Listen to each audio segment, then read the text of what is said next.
At-large council member Anita Bonds is no longer running for DC Council in 2026.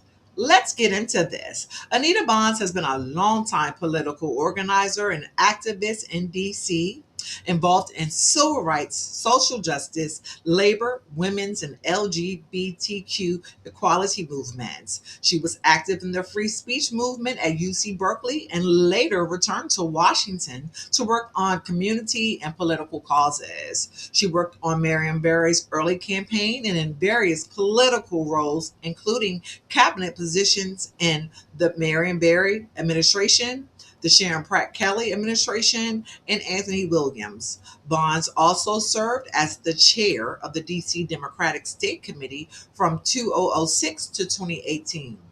She was first appointed to the at large council seat in December of 2012 after Phil Mendelssohn became council chairman and then won the subsequent special elections. Bonds has been reelected multiple times, serving on the key committees such as the Executive Administration and Labor, Business and Economic Development, Housing, and Judiciary and Public Safety. Bonds chaired the Council's Committee on Housing and Neighborhood Revitalization, also Housing and Community Development, giving her oversight of major housing agencies and policies in the district, including the Housing Production Trust Fund, the Housing Authority, and tenant and landlord issues. Under her leadership, the council passed numerous housing related laws, including Vacancy Increase Amendment Act, limits rent increases on certain turnover units to help preserve affordability. Limited Equity Cooperative Task Force Act establishes a task force to support cooperative housing. Adjustments to tenant protections and TOPA exemptions, including significant changes affecting single family homes. Bonds has authorized, co authored, and helped pass more than 150 pieces of legislation aimed at equity, housing stability, aging in place, consumer protections, and broader quality of life issues in DC. Some notable legislative highlights include Feminine Hygiene and Diaper Sales Tax Exemption Act, eliminated sales tax on these essential items for mothers. Elder Abuse Response Team Act created a coordinated team to address elder abuse. Longstanding efforts to strengthen protections for seniors, including penalties for exploitation and measures to help them stay housed and secure. Advocacy for seniors, education, and good government. Bonds has been a strong voice on senior issues, including property tax relief, and financial protection for older adults. Her legislative agenda also emphasized improving public schools, violence prevention initiatives, and accountability in government.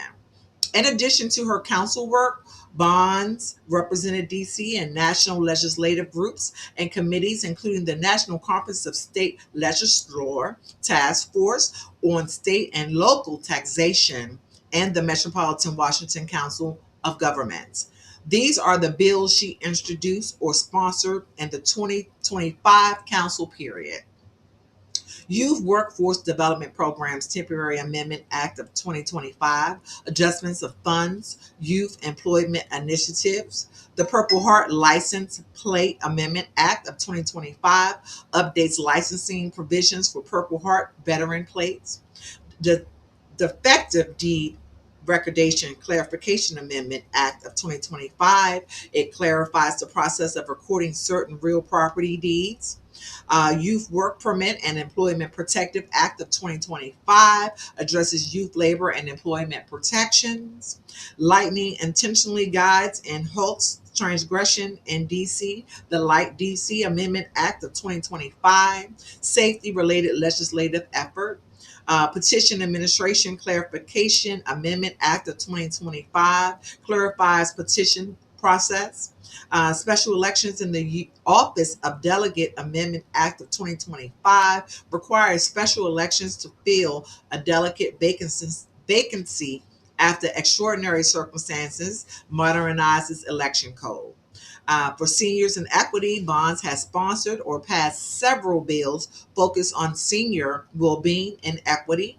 Senior Nutrition and Well-Being Equity Amendment Act mandates improved implementation of senior nutrition and well-being services through the Department of Aging and Community Living. Housing has been one of Bond's central legislative focus. Vacancy Increase Amendment Act limits the maximum rent increases on Pacific turnover units to preserve affordability. Limited Equity Cooperative Task Force Act create a task force to recommend policies for cooperative housing. The Elder Abuse Response Team Act establishes a team to coordinate elder abuse services for legal, medical, and investigative. Clarification for landlord 30-day notice for past due rent specifies notice requirements before eviction filing. Recognitions and resolutions. Bonds frequently sponsor ceremonial resolutions honoring individuals or events. Examples include the DC Statehood Day recognition resolution of 2025 honors DC statehood efforts, and then the Washington Nationals 20th anniversary recognition resolution of 2025. So after more than a decade on the council, Bond announced that she will not run for re-election, making the end of a long tenure and opening up an at-large council competition. So we have a lot of openings for 2026. We have so far, it looks like Janice George is going to run for mayor. If that happens, we have a seat on the council.